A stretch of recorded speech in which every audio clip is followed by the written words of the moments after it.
You know the vibes. Welcome back to another episode of the Hoop Genius podcast presented by NBA 2K23. As always, if you haven't yet, click the link in the bio to pre-order your copy because I'm going to be in the city. You're going to see me with that logo above my head and I'm going to be on smoke for each and every one of you. So if you want to run some 2K, the only way is to pre-order using my link and tweet me or DM me a screenshot of you doing exactly that. Then we can play. You could maybe even join the squad because you know we still getting W's on the stream. But anyway, BJ Armstrong alongside me as always. Real name, no gimmicks. We're here breaking down another one of the NBA's 30 teams and their offseason moves. We're going to keep it in the Western Conference, B. We're going to talk about one of your favorite teams to watch, the home of must-see TV, Ja Morant and his Memphis Grizzlies. Ja Morant, who just got the big contract extension. Tyus Jones and John Concha also getting contract extensions. But let's run down who they've lost, who they've added in the offseason. And then I want to hear your thoughts on how they're looking for next year. Kyle Anderson has signed with the Minnesota Timberwolves. Jarrett Culver is left as a free agent. DeAnthony Melton is over with the Sixers. Yves Pons is a free agent. And Tyrell Terry is currently a free agent as well. They've drafted Kennedy Chandler. They've drafted Jake LaRavia. They've drafted Kenny Lofton Jr., who we spoke about in Summer League, David Roddy, Vincent Williams Jr. So they've drafted a bunch of guys, and they've acquired Danny Green in the trade for DeAnthony Melton. But on the whole, the core nucleus of the team remains Ja Morant, of course, Jaren Jackson Jr., Desmond Bane. How are you looking at this Grizzlies team? Because they were making some noise last season. I want to give them a lot of credit for last season. They really played well from start to finish during the regular season. I thought they had a nice run in the playoffs. They were able to advance past the Minnesota Timberwolves, which was great for this young group. I didn't like how they played all the time in the playoffs. I thought they were very sporadic, to say the least. Mm-hmm. Good game, bad game, good game. Sometimes they would look even terrific, but they were very sporadic. I didn't like the consistency in which they played with once they were in the playoffs. But overall, during the regular season, they were exciting. They looked like they had fun playing with one another. The crowd and the energy down there in the grindhouse was spectacular. And I want to give the coaches down there, I thought they did a good job. Had this team playing at a nice pace. They were organized, they had depth, and that was great. Everything was great. It was new, exciting. Fans came out support. However, I think that's last season. I think this season will be a little different. Now, can this same group take the next step and play when they are expected to win? Their next step is to get to the conference finals. I'm expecting them to win 55 plus games now. With their age. Now everyone's paid. We know their roster. Now it's a different ball game now. They're no longer the young kids who they're just there and, they were doing the gritty and they're having fun. Now I expect them to get past the second round next year. Well, they have one of the youngest teams in the NBA and they still have experience. They put together 56 wins, right? And they had some good level of cap space this offseason. They could have been a bit creative with it and they could have brought in another star, but they decided to be patient and say, you know what? We like what we've got with our young guys. Let's keep them developing rather than bringing in some external talent. Do you think that they will come back to regret that decision at all? I think with a young team, you have to give them room to grow. Okay. Well, there's 4 ways to improve your team, right? You have to draft. They've drafted exceptionally well. They always seem to. Okay. They drafted well. Okay. Free agency, what we're talking about, they didn't go out and sign that guy. Have they traded? They've done some really nice trades. They've done some things where they've moved players around, got some really nice players. And then the last way to improve your team is to improve from within. So drafting and improving from within, when those guys perform, they take care of their own. I respect that philosophy. Now, You have to give room for Jaren Jackson. You hope he's going to get better and healthier. You have to give room. Yeah. You have Ja Morant. He's a young player. We can't forget. Most improved. Now we want to see most valuable player. Mm-hmm. So now we're looking for these guys to take another step. And would it be easier to have gotten a veteran? But then you could possibly stunt the growth of the players because of their age. Yeah. So I respect what they've done. I think now these players have to be able to play with that pressure to know that now they are expected to get 50 plus wins. They're expected to win in the first round. They're expected to win in the second. They are expected now to be one of the elite teams for the next 3 to 5 years and take a shot at trying to win a championship in there. I think that's realistic for them. Last year was fun. It was exciting. Every win in the playoffs was exciting. Now I'm expecting them to win. So now that's a new game for them, but more importantly, it's a new outlook. And I think they're going to have to grow into that.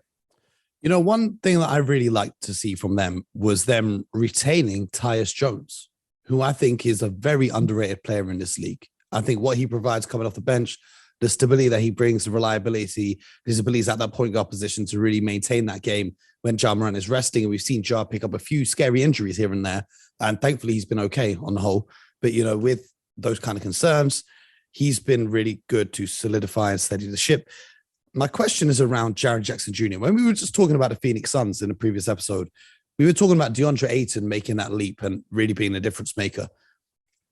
Jaren Jackson Jr. has the ability on both sides of the floor. We saw it in the playoffs, right? He could block shots. He could shoot a three. He could score on the inside. The one thing he can't do is stay out of foul trouble. Now, BJ, I know how much you love the bigs. What would you be saying to Jaren Jackson Jr. to teach him to stay a little bit more disciplined? Because we saw games where he plays barely any minutes because of the foul trouble, and the team suffers as a result of that. What would you be telling him to focus him on becoming a more disciplined defender for any of our listeners who are also trying to go through the same struggle? Well, I think, Mo, you answered it right there with the question. Having the discipline to play defense without fouling. And that's a skill. Now, he's given the first step to being a good defensive player. He's giving maximum effort and energy. You can't fault his energy. He goes after every block shot, and he will give you multiple efforts on the defensive end. Mo, defense, that's what defense is about. Now, he's long, he's athletic, and he's a willing defender. Now he has to take the next step, is to play defense and have the discipline to not go after every shot. He's got to now start reading, have the discipline to read personnel.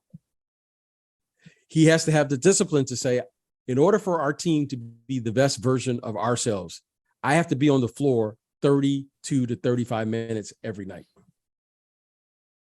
Now, we're not asking him to get more aggressive. We're not asking him to give more effort, to give more energy. Which is rare in the NBA now. Absolutely. We're asking him now, hey, you don't have to block every shot. and I think people underestimate the importance of altering shots. It doesn't matter how many blocks are listed. If I can alter a shot and force you to change how you're trying to score, which then leads to you missing, that's just as valuable as blocking the shot itself. Yes, and he has the ability, Mo, to be a defensive player of the year type candidate. Definitely. Okay, so I think you answered it. I'll just, support what you said. Will he understand the discipline necessary to be an elite defender? And that just takes time. That takes maturity. That takes patience. That's understanding his responsibility of having to be on the floor, because they are, without question, a better team with him on the floor than on the bench. Now, I think a big surprise for some people was just how good Desmond Bane was last season. And he looks like he's going to continue to improve. First of all, I've never seen a shooting guard with that many muscles, because it's insane how he still manages to shoot the ball. When you remember back in the day when coaches would say weightlifting will ruin your shot form. I don't know if the coaches said that to you as well. But I didn't have that problem. I had other problems, but I didn't have that problem. But, him being a great standout 3-point shooter. We saw with the Miami Heat when Duncan Robinson had that breakout season, the next season was very difficult for him because now he's near the top of all the scouting reports because everyone's aware of the threat and the game plans have changed accordingly. Do you think Desmond Bane will continue to improve? His numbers are going to continue to skyrocket? Or do you think he's going to have to overcome a little bit more of a challenge with the way that teams prepare to play against the Grizzlies now? Well, I think with a player like Ja Morant and his ability to break down opposing teams' defense, because he has a rare, uncanny ability to get in the paint and cause havoc. He is a defensive coach's worst nightmare. He's the smallest big. This is what I say. He's the smallest big because of the amount of rim pressure that he puts on. He's getting to the bucket. So when you playing against Ja Morant, you have to have 5 guys defending him. If Ja Morant is healthy and he's doing what Ja Morant's going to do in this NBA game, Desmond Bane and all the rest of the guys will thrive off of his ability to just break down the other team's defense. Now, if Ja Morant is not healthy, I think unless Desmond Bane comes back and adds something new to his game, ability to play off of the dribble, the ability to add something new to his game, okay, you're going to see him do what Duncan Robinson did. You know, Duncan Robinson, he's got to add something new to his game. Now they've taken that away in the scouting report. Jimmy Butler and these guys missed a lot of games. So that took away a lot of his open looks that he became accustomed to getting. And then suddenly now they had to go in a different direction. It's not that he forgot how to shoot. It's just the other guys weren't around. And a player like Tyler Hero, where did he improve this year compared to the year before? He's better now off the dribble. Mm-hmm. So every year, to all of our young listeners here, it's important to add something new to your game, just in case. Now, if things go, according to the game plan, Ja Morant plays 75, 80 games, Desmond Bane will have his free open looks. 20 plus points. Yeah. But if that doesn't happen and players stay home, now what's he going to do to get that 20 points? Because he's going to have to be a different player. Mm-hmm. So something interesting I saw on TikTok recently was inside the Memphis Grizzlies weight room. Now, where they're training during the offseason, a lot of the guys stayed in Memphis to get the work in. They've got a quote on the wall. BJ, did you see this? BJ Armstrong quote? Oh, if only. Close, but no cigar. It's actually a Draymond Green quote. Draymond Green says what? Said before they played against Memphis in the playoffs, he said, Memphis is going to get their reality check. And that's what it says. It's written on the chalkboard. Memphis is going to get their reality check. Draymond Green. Which means what? Well, I think the Warriors and Draymond or whoever wasn't a big fan of the way that the Grizzlies would be celebrating. They'd be out, showboating on the court. They were talking their talk, the way that Ja tweets all the time with whatever he's saying. I don't think Draymond and the Warriors are a big fan of that. And they set out to kind of humble the young Grizzlies, which is cool. It's whatever. But how much does a playoff loss, not that anyone expected them to win, but they really felt the loss because there was a little bit of a rivalry.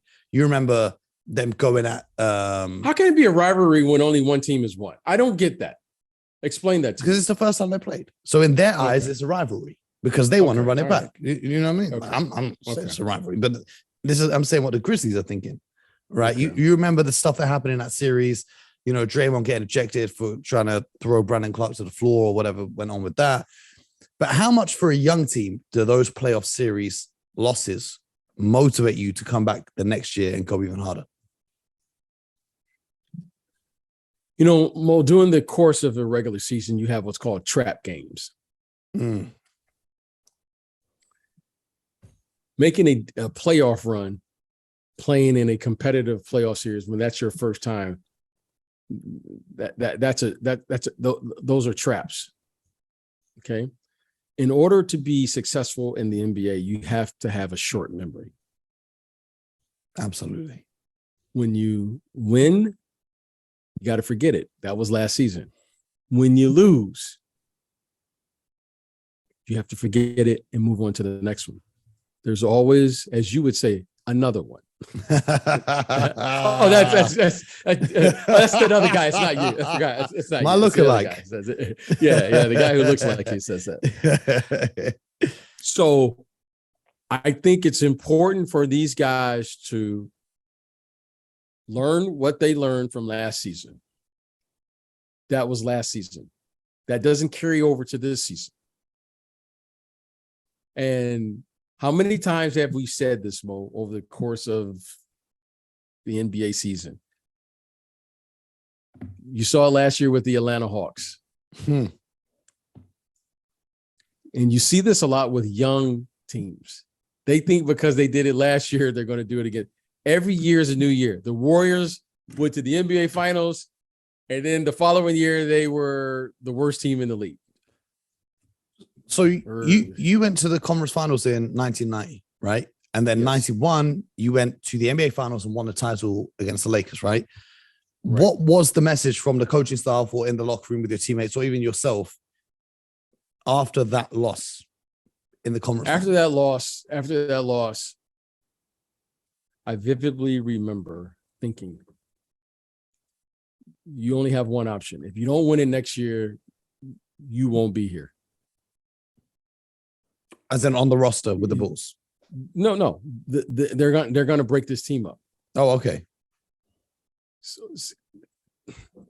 when you're young, you think you're going to just come back there time and time again. You hear terms, and when you're young, this means nothing to you, a sense of urgency. Hey, 21, I'll be back. I got time. How many times you hear guys saying, I'm getting better? No, I don't need you to get better. I need you to be better. Yeah. We're young. We're going to do something in the future. No, when you get to the future, it's going to be now. I need you to be better right now. So the thing with the young team is learning how to be present in the moment and learning how to really say, you know what I did last year was last year. And I vividly remember after losing in Game 7 in 1990 to the Detroit Pistons, thinking to myself, I got one more year to go at this before they break this team up and say we're not good enough and go in a different direction.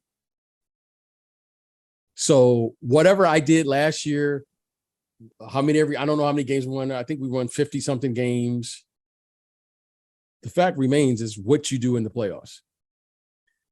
And we lost to the Detroit Pistons, and we were probably going to only have one more year to try to beat them.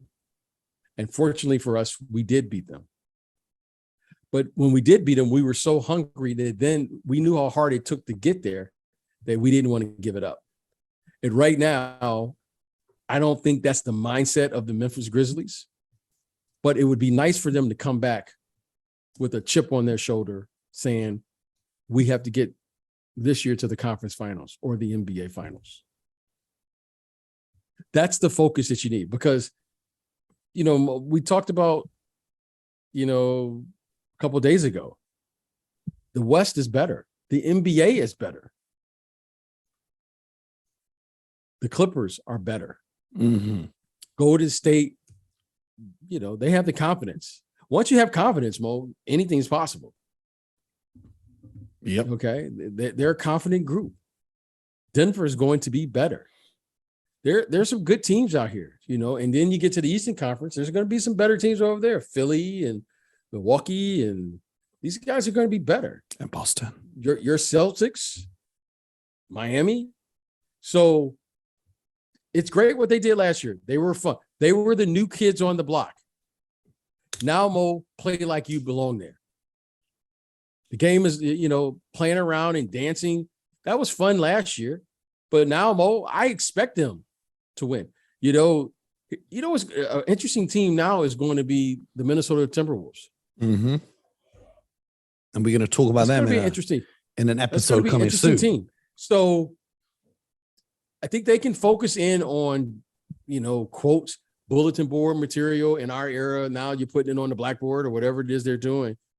The key is this team going to remain hungry?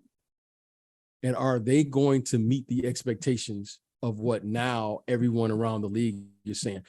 When Memphis came into town last year, you didn't have that circled. This year, you'll have that circled. And that they will have to play the games on the road with a different energy than they did a year ago because they snuck up on a lot of people. Yeah. I think a lot of people were like, we love how fun the Grizzlies were, but now, as you say, it's all about time to win.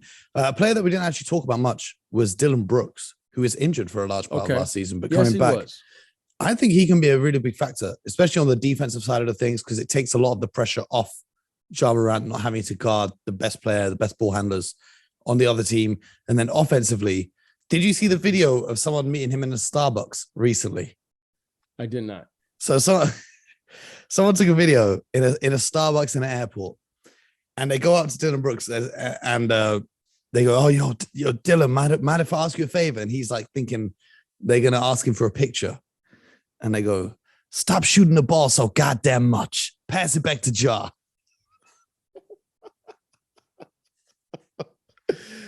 Because he was very trigger happy with the jump shooting in that playoff run, and there were numerous Grizzlies fans who weren't happy with a lot of his shot selection. But I feel like if he refines that, the Grizzlies starting five or the best 5-man lineup that they could put out with Ja Morant, Desmond Bane, Dylan Brooks, Brandon Clark, Jaren Jackson Jr. and Steven Adams, and then you've got even Brandon Clark coming in off the bench.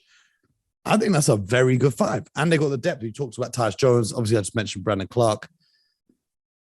I like the Grizzlies. Do you think they're going to win more games than they did last season, though? Now that they've got the target on their back and all of the stuff that we just spoke about. I don't think they're going to win more games. I don't think they're going to win more games. And the reason being is because I'm still concerned about the health of Ja Morant. I didn't like how Ja ended the season last year with his health. I didn't like how he ended the season. He was kind of in and out. He missed a significant amount of games during the course of the regular season. And then that, kind of dwarfed over, if you will, or kind of spewed over into the playoffs. Yeah. I don't know what's going on there. Now, when he's healthy, he's electrifying. Make no doubt about it. But when he's not, I'm concerned. Because he's not getting any younger, and the way he plays, Mo, I don't think he can play passive and still be just as effective. Mm-hmm. He has to be that aggressive in order to be Ja Morant. So I want to kind of take a wait and see approach and see how his health plays out. Hopefully he's back, he's playing, and that was just an anomaly type situation or a one-off. But Mo, I'm a little concerned because he was in and out of the lineup, and there was reports, it was just like, it was very unclear what was going on, especially in that Golden State series. It was like he just missed the game, and it was like we don't know what was going on. Yeah, they were saying he broke the code. Jordan Poole broke the code by putting his hand on his knee, like as if that's what injured him. Get out of here. Right. So he played 57 games on 33 minutes per night. This is why I was saying Tyus Jones was such an important player that they retained to be able to take some of that pressure off of Ja. How many do you think reducing the minutes that he plays on a nightly basis is the key for him having more longevity in this league? I don't. I think he's got to change the way he plays. But then do you think that the team is going to be as effective without him playing? That's what I said. He can only play one way. I don't think he could change his game and be Ja Morant. Because he's trying to put everybody on a poster. But at some point, Mo, when you're that small, taking those hits against those size of athletes, something's going to give. Mm-hmm. So I don't think he can change and be that effective because, that's what makes him great. So I don't think that can change. So I think you got to live with it. And you know what? And you just hope that he can somehow, play through it. But he's gonna he plays reckless, no doubt about it. Now it's fun to watch. Don't get me wrong. It's fun. It's fun to see him trying to dunk on bigs and jumping but Mo, the body isn't meant to do that. And I just hope that he can find a comfort zone in there where he can be, himself, be a productive player as he continued to be, and then pick his moments. But thinking that he can continue this pace, well, that's a tough one. Well, that takes us back to the original question, how we started the podcast. Because his prime may be shorter than a lot of other players' primes, given his injury history already and his style of plays, will the Grizzlies live to regret not bringing in a big fish through free agency to capitalize on this momentum and really make a run over the next few years? You guys at home, you let us know. Hit us on the timeline. Tweet us your thoughts and opinions, because we love to get your thoughts and opinions. This is a conversation. You listen to BJ and I talk, but we would love to hear from you as well. So don't hesitate to get at us on the timeline. Let us know your takes, how many games you think the Grizzlies are going to win. Man, I'm so excited to watch the Western Conference this year. I'm already excited for the Western Conference playoffs to begin, and we got a whole regular season to get through. The Clippers, Lakers, you got to come to LA.